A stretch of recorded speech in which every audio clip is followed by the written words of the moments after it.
Welcome to Real Estate Unleashed. I am your host, Regan Hildebrand, and you can find me on social media at Regan, and my co-host. I am Bridget Quinn, and you can find me on all social media at B. Quinn Realtor. How's it going today? Good. I said co-host, but it's equal. Yeah, it's all equal, right? Host, yeah, absolutely. There's no hierarchy here. No hierarchy, but well, I am a little bit higher. Trying to get me on the. Got a little booster going on there. Do have a little booster booster action. It's the behind the scenes yes. tell all. Yeah, that's what happens we when hide some things. That's what happens when you're fun sized. Yeah, well, we were talking about it before we recorded today that we hide all the behind the camera here. You can't see it. It looks so much more professional when you're looking from the camera to what you see is, but yeah, we hide the dirty side of. But it's okay. It looks good. It's the dirty side of real estate. The dirty side of real estate. Yeah. Mm-hmm. Yeah. That seems to be like the theme though with real estate is that we just put the best stuff forward. Mm-hmm. It's like reality versus Instagram. Yeah. Exactly. I love those the Instagram versus reality posts where you see like just all the without the filters. What I see versus what I post. Mm-hmm. Which that would be a good series to have like the reality of like what it looks like when we don't use the professional photos. Yeah. Or when I don't do see this and I tell all my clients that are listing, you can shove everything in the garage because we never take a picture inside the garage. But the bad side it has to be a really nice garage for me to want to take a picture. Oh yeah. Now I've had some nice ones that were like the 3-car oversized with all the storage systems above, really nice. Yeah, you want to show those off, but for the most part I tell them, just take all that stuff, all the kids' toys that they haven't touched in months. They're just cluttered up. When we're prepping for photos, I always tell people, we go in and like day of, I'll do the last minute shuffle. So I like to say the shuffle around and throw it in boxes. Or either I'll throw everything in like the stove. Yeah. You got to remember to take it out and not to turn it on. That's right. Yeah, you don't want to have an open house or somebody decides to warm up cookies and you got the kids' iPad in there. Don't do that. Yeah, the weird places that we shove things. I had a listing. That sounds so terrible. I had a listing and I put everything away for the photos and just various cabinets. And the client calls me as it was a vacant home. Like they had already moved out of town and they had to come get those last few items. They're like, sure. Hey, where did you put our dish towels? You never know. Check the cabinet above the microwave. The drawers, the oven, the microwave. Yeah. The litter box. I've thrown stuff in the washer. The litter box is sitting on top of the washing machine in the closet, so no one sees that. Yeah, anywhere you can hide it, it's fine. As long as the photographer can't see it. No, as long as it looks good in the pictures. Yeah. So we that's the fun part of real estate is that we put our best foot forward, obviously for our sellers and everything. But then on the flip side, when we're working with the buyers and we come into the house, and then you see it doesn't look like the photos. There's been some instances where the photos actually made the house look way better than it was in reality, and I'm like, especially if it's one that really only should go to investors or it's. What kind of houses they don't take I'm a picture about. Like, in the bathroom because the bathroom's all those bronze, gold fixtures. Well, and you're wondering where's the picture of the bathroom. Then you get in there and you realize, yeah. So it's the houses that need a lot of work. And I've actually told some photographers to like make it nice, but don't make it too nice. Too nice, yeah. Because you don't want to. You don't want have a vast different reality of it. Right. And sort of keep it realistic to a degree, I guess. Yeah, and you have to look for the context clues in there of what's going on with the house before you even get there to see, it seems to be priced pretty well under maybe some of the comps, but the photos don't look bad. And then you walk in, you realize why. Well, there's 3 inches of water in the basement. That wasn't in the photos. No attention to the water. Yeah. God. But yeah. Those are not the photos you were looking for. The photos you seek are in another castle. The whole thing with real estate though is like, telling a story and everything, and Photos tell stories, don't photos they? tell stories, but then you get in the house and you see what it really is. And I know we're going to talk a little bit today about design and the trends that we notice. Like now, my fun thing to go into houses is to try to guess, not my houses I'm going to see. I can tell what age they were built from MLS, Right. but when I go to like friends or it's getting the holidays time, you go to parties, and I try to guess the age of the house just based on the decor. Decor, yeah. Well, not so much the decor, but like the fixtures. Again, does it have the gold, aesthetics of it. the brass? Does it have polished nickel? Kind of date things. Does it have brown cabinets or does it have white cabinets? Is it the espresso? Is it got agreeable gray paint? So much agreeable gray. Agreeable gray. Sherwin-Williams agreeable gray, for those who aren't keen on it, is like, we went through a period of, God, what's it been, 10 years now that's been like the number one selling paint color. There's a few other versions of it, but you definitely agreeable gray is what I think most agents and most people who were looking for that gray paint was told to do. Every flipper, every home renovation. I mean, it does look good. It's a neutral enough gray to where it's not, because I've seen some grays that when you go into the house, it looks purple. It has that blue hue. I've seen some that look green. Some that change color based Some that on change the colors, lighting. It's a good neutral, and I get it. It got, because it's consistent. Like you said, it's going to stay. That it's got a little bit of beige in it, enough to blends with pretty much any flooring, any countertops, what have you. But it lasted so long, and now people are really getting, I think, burnt out on that. I've started to see a lot of creams come back, and it's like a nice, The whites, like a grayish cream or like an off-white that's not that really brown tint to it, if you know what I mean. Because at one stage, then I think it was a color called cream in my coffee was popular. Yeah. I mean, that's how I like my coffee too, but Well, I like on my my coffee walls, black, I so don't I don't know. want to see any black walls. I did though. I did see a house that they did the chalk paint for the kids' rooms, and it was all four walls, which is great. But I think that takes so much primer to like cover up and like to well, start. there's so from many layers of scratch. that because I mean, as I said, I've done that for projects or covered over old signs and do the chalkboard paint. That's a lot of layers of that paint. Yeah. It's not like It's not. Yeah, it's not a one and done or even 2 or 3 coats. It's multiple coats. Again, it depends on what you're painting on, but Yeah. It's been 15 years or so, but I moved into a house that had a galaxy mural on one wall, like just all black paint. And it was so, oh my God, I have no idea. I don't even remember how much primer it took to go over that. do you remember when people used to add like sparkle or the grit into paint? Yeah. And then also the textured walls. Yeah, that's Like what I'm saying. It's like the sparkle is pretty, but like covering it, Glitter. I mean, it's what kind of had that glitter look to it, right? Yeah. And then the ceilings too. Like you see some that had the textured ceilings. I think that was big in 60s, 70s maybe. they did before the popcorn. You had the popcorn, and then you've got the stippling. Then you had like the swirly twirly. Yeah, and that just distracts you from wondering how much asbestos is actually in that stuff.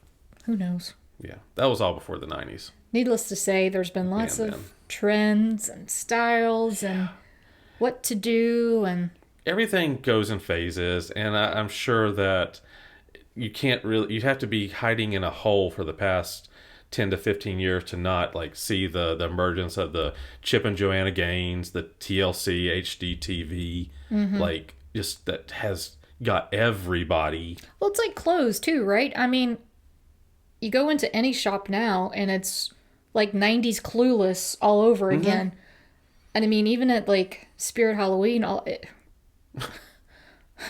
don't know if you saw, but like I kind of was offended almost. I went in and then it was like these 90s kits of like outfits to wear. And I'm like, Oh my gosh. That's in my attic. Oh. But you're right. Like all things old become new again, and maybe a different twist. Like now what I'm seeing is a lot of gold, and especially gold mixed with like a really pretty, a deep green, not really like, it's not a sage, but it's like a version of a sage, with the gold, and it looks really good, but it's a nice gold. It's not that, as you say, It's that a different brassy bronze. Yeah. So my fiance Amy is interior designer, as I mentioned Plum before. Line. The Plum Line. That's where we record from. So if you ever check out the digs and see a showroom, that's a lot of what the showroom has. That one's really pretty too. The gold with the green, and then this popular in bathrooms. And Amy had one design that she pitched for a client, and just last week, and she showed me the design. It's really bold. Like you got the wallpapers now, they're coming back, and wallpaper for a long time, I don't think we saw it in homes. Like no, there was everybody if you was. did. So I always think when I think about wallpaper, I mean, I think back to Full House, where I used to have like the bunny borders. Yes, the borders. And I had clown borders when I was a kid. And then I remember. Explains a lot. I remember like. You go into the country kitchen, and you'd always have like borders of like chickens. Oh, so much country chickens, or the roosters. Roosters and chickens, and like on the borders, and then you had you have the ones that looked like fruit, or you remember you'd have the tile that had the print wire on it. Egg baskets. Yeah. The tile with the prints. Yeah, that had like the fruit basket, or again chickens. And there was always matching dishes in the cabinets to go with that. And the chicken on the hen like dish. Yes. Which I can't stand. I really can't. My friend Amy laughs at me all the time. Like if we go to the depot, I can feel those beady little eyes staring at me from the chicken on the nest, the little candy dish or whatever. Yeah. Oh, it freaks me out. My grandmother, so I grew up on a dairy farm, and my grandmother collected pigs. Like, so, everyone else had the rooster kitchen. Her kitchen was pigs. I don't know. Just different, little twist on that motif. Just a little different thing. But I don't know that we're making that come back to. No, I don't think we're going to see roosters again. But as you say, like, nice wallpaper, and I think it's a different type of wallpaper now that's a lot more friendly, that's not gonna rip off the drywall when you take it down. Well, yeah, it's good quality wallpaper is a great design choice, and it does help a room to stand out, whereas like you had the old wallpaper walls, that was just like used to be on in a stairwell bathrooms. or bathroom, and it was the bathrooms with the carpet. Yeah. Oh, better yet, the carpet on the toilet seat that matched. Yeah. Yeah, let's not do that one again. Don't take any chances going to the bathroom at night and not realizing that the seat may actually be down, right? Just because of the carpet. Oh gosh. Lord. Yeah, the bathrooms are fun. Like you can always tell there's the 50s and the 60s bathrooms with the pastel tiles, square tiles. Blue. Yep. Square tiles and blue, pink, yellow, green. Oh yeah, the cream. Every pastel. The green though was my favorite, but that was in kitchens. That was the avocado green mixed with the harvest gold. Yeah. Oh gosh. Yeah, and then you get back into the kitchens, and you've got like the countertops. There was this big trend for a long time in the 80s. It was all Formica or the laminate countertops. And now you see some of that coming back, nicer versions of it. Thank goodness, nicer versions of it. The 90s, the 90s homes always had the Carrera countertops and things like that, and just the cheap molded stuff, like the molded one-piece bathroom sink countertop that's all shell. One. Yes, the shell design. That's exactly what I was thinking of. With the matching shell soap holder, of course, because you have to roll with the theme. Yeah, gosh. And then the drop-in showers, like chicken in the kitchen and seashells in the bath. Yeah. Kitschy signs to go along with it. Those are still a thing. Those are still a thing, aren't they? Live, laugh, love. Live, laugh, love. Live, laugh, love. Blast. Ray Dunn mugs and containers. I've got a Ray Dunn mug. Oh, I do too. But Fun. some of that stuff is really cute, but some people are obsessed by that. It's fun, though. Do not go to Home Goods on a Wednesday morning when they open. It's like Black Friday used to be. It's a mad rush. Yeah. Just restock the shelves with they're already done. Oh my gosh. But I mean, as you say, like the last couple years with certain programs on TV shows, HGTV and what have you, we definitely have seen so much of the farmhouse, which I love it too. I mean, I've got some of the furniture pieces and whatnot, but some people take it to extreme. It does. Yeah, you see, like, done tastefully, these things are great because barn doors can add, can give you that ability to have the space that's it's like the open when you want it to be. It's like the old school pocket door, but not. Yeah, exactly. Pocket doors, man. I don't know why those haven't made a comeback. I love a good pocket door. Just depends. There was a home that was owned by several generations of families in Concord, actually almost near Harrisburg, that I showed many years ago that had pocket doors on almost every door downstairs. Beautifully done, like just exquisite wood detail everywhere. And this house, I think, like was built them a lot in the early on more of the 1900s. historic homes. Yeah, I'm sure you've seen some down on Union Street or whatnot. They're, as you say, they're oversized and just really pretty. Yeah. A lot of, when you have that nice attention to detail, a lot of these things don't really fade, as a fad. Timeless. Yeah, exactly.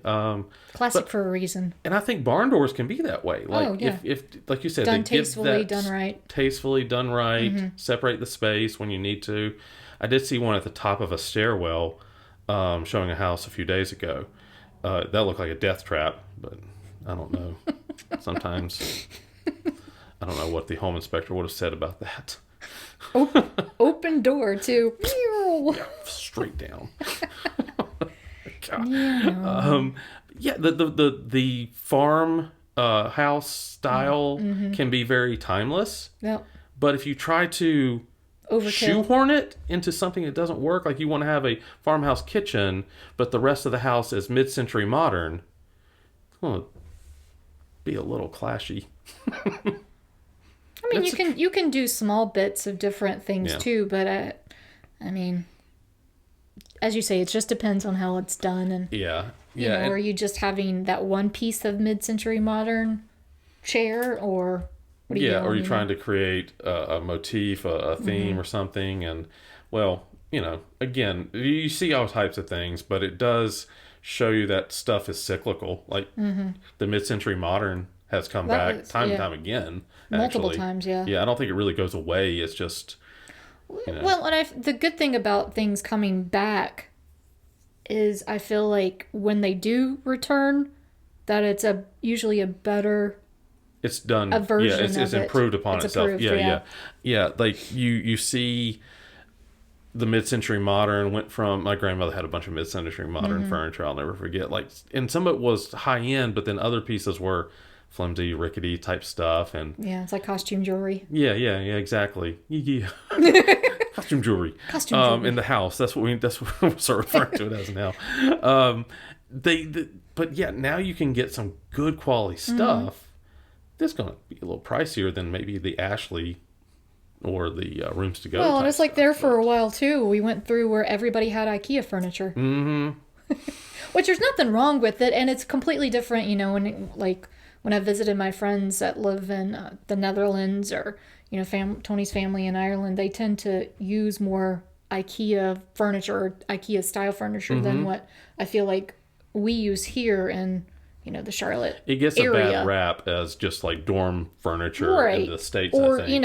I've got IKEA furniture too, but it's the standard bookcases, right, to showcase all of my geeky things. Yeah, I have all my vinyl on the IKEA. It's like the facto. And then they changed it. They always mess with a good thing. The Billy bookcases are the best for me. I know, they got rid of some of them and they changed it to the cheaper. It's a cheaper quality now. But that's the opposite end of it. We talk about some things come back and they get better, and then unfortunately some things get worse. Yeah.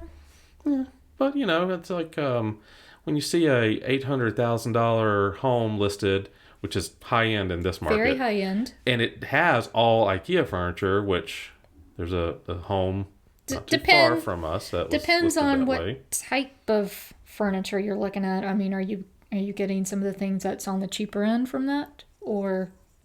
No, it definitely was on the cheaper end. Yeah. But I think, that if I was going to talk to somebody that was thinking about taking their home and preparing it for a listing, then you want to bring in that consulting eye to look at it, because we all get stuck like in our own little boxes and we don't see things for what they really are. That's true. Yeah. But there's a lot of people that, as you say, kind of live in that bubble, and it's like, oh, I've lived in this house for so many years that it's fine. Everything is fine. It's fine. And it's functional, and sometimes functional is good for you, but somebody coming in, the buyer, may look at it and wonder, like, WTF? What was this? Yeah, what and then some stuff may be so kitschy or so, like, if I had a room that had Star Wars, the Death Star painted on a mural, I'm sure that's going to appeal to some people. Yeah. But is that going to catch the most buyers coming in? Right. Maybe, maybe not. You know what I mean? Like, you're trying to... The thing is now, for sellers, they are going to have to try a little bit harder to sell it, right? And we've talked about that previously. So these are some of the things you can do, is like, what current trends are out there? How can I make it the most appealing to the larger majority? Exactly. Right? And everyone, the argument is easy to make that, well, if I have a mural of the Death Star on my wall, what difference does that make? Anybody can paint over it. Well, the problem is that buyers get distracted. Like, if they come into your home and the first thing that catches their eye is something that's a head scratcher, then they're going to miss the good things around the house. So when we talk about staging, we're talking about setting it up to be, to your point, appealing to the vast majority, people, neutral in a way. Sure. Not too neutral that it feels stale and bland. Hospital, but, like, you don't you don't want it to feel like you want it warm, inviting, and... So you have that balance. And again, I'm fortunate that I'm engaged to an interior designer, so I drag her to my appointments when it's needed to give a consultation to these potential sellers to say, hey, these are the things that we can do affordably to get the most bang for your buck, to turn the house into something that isn't going to distract people from the things we want them to see. Right. We want them to see the good pieces and not be staring at the chalkboard. And a lot of times it's just, maybe it's, instead of having that old maroon dining room, maybe you do paint it agreeable gray. Yeah. Maybe you do something neutral. You know what I mean? Simple things. Or maybe you just have an aesthetic that's too you and not everybody else. So you do want to try to, as you say, stage it or arrange things or do small things in a way that appeals to more than just your own choices. Right. And we don't want to remove the personality No. from a home. We want it to be something that stands out in a good way and do it in a way that's not going to break the bank. So that's the other piece I think that gets confused to a lot of people, is the cost of doing these things. Oh, I think there's a lot of people that are out there that think, hey, I've got to spend, $10,000 to redo my house, when, maybe it's just a couple $100 to paint. Or it might just be, let's just put a rug down. Let's just move some stuff around, put some stuff in the garage, and move the attention to where it needs to be. Right. We want the attention to be on the home, not individual pieces. Right. We don't Not need your to own gut things. every bathroom, maybe. We just need to maybe replace a faucet or remove a chandelier. Oh, God, I saw one house. This is so many years ago that I hope it's changed, but it was it was in Charlotte, and we'd seen so many houses at this point. I'm almost numb. It was one of those Saturdays where you're out seeing 6, 7, 8 homes, house to house to house to house to house. Yeah, and you're just watching Please your let me watch stay on schedule, because we got to get to the next one. Yada yada. And I remember I was just feeling burnout and numb because we're on like house number 6 or something. And we walk in this house and we go into the downstairs primary bathroom, the en-suite bathroom. And like I woke up because all the walls, and I still don't know where you go to get this color at Sherwin's, but it was blood red, like just blood red walls, and they had like a chandelier that was straight out of Interview with the Vampire directly above the soaking tub, and another one, only slightly smaller, directly above the toilet in the water closet. That was also blood red. No, thank you. That was distracting. That'll wake you up. I mean, I'm all for, taking I'm sure you've seen it too. It's the IKEA. There's a light that when you pull it kind of disappears. It looks like a Death Star. It looks like the Death Star, and a lot of people have painted it or done their own things to make it look like the Death Star. I'm all for that. I love those. But I don't necessarily need Interview with a Vampire. No. I mean, I know it's almost Halloween, but... Should save that for the scary episode. Oh, we should have. I'll bring it back up again. That Stay tuned. Oh my gosh, you don't want to be shocked into where that's the thing you remember about a house. You want to remember the stuff about the house that is going to be appealing. Yep. Not generally speaking, yeah.